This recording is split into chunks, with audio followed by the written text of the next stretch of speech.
And are you finding it harder and harder to get out of bed in the morning? Get tips on how to boost your energy so that you feel energized all day long. From the News Channel 5 Network, this is Talk of the Town. Well, when we come back, you're going to find out what you need to do to keep your energy up throughout the day. We're going to be right back.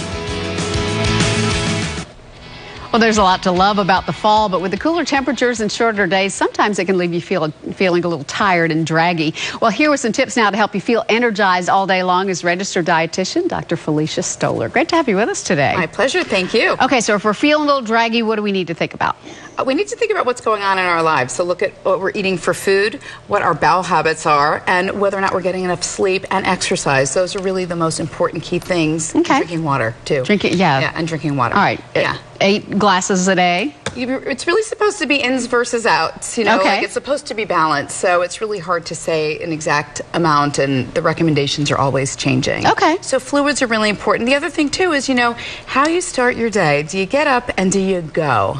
Okay. And you go to the bathroom. All because, right. you know, if you have problems or issues, and women tend to have a lot of that, it can make for a really bad start to your day. It really can sometimes set the tone for the day. So something that I'm so excited about that just launched this week, like literally Saturday, is this product called Regular Girl. And it's really not just for women. It's just that the target is really women, because women talk about it. We don't have issues discussing it. But what's really cool is that it's a fiber that is a gluten-free fiber, and you can see it's got that little individual packet there. You can take it on the go, and it's got prebiotic fiber, and it has probiotics in it for overall gut health. So it's what we call a regulating fiber. It's for people that have constipation or diarrhea, or just don't get enough fiber in their diet, because the typical American diet usually gets less than 20 grams of fiber, and the recommendation is 27 grams of fiber a day. And you can get a lot in your food as well, and things like these can really help. Right, so grains, whole grains actually have more than some of the fruits and vegetables do, so I think that that's often misleading for people. Another thing people can have that have fiber,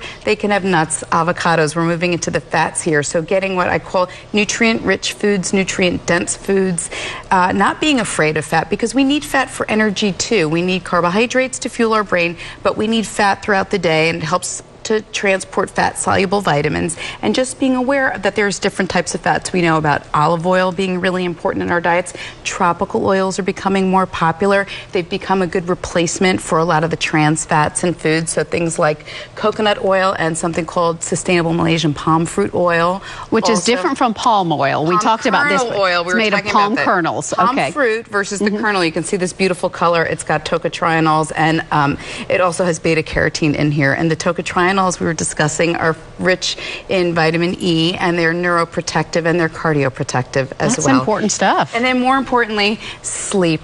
Most of us don't get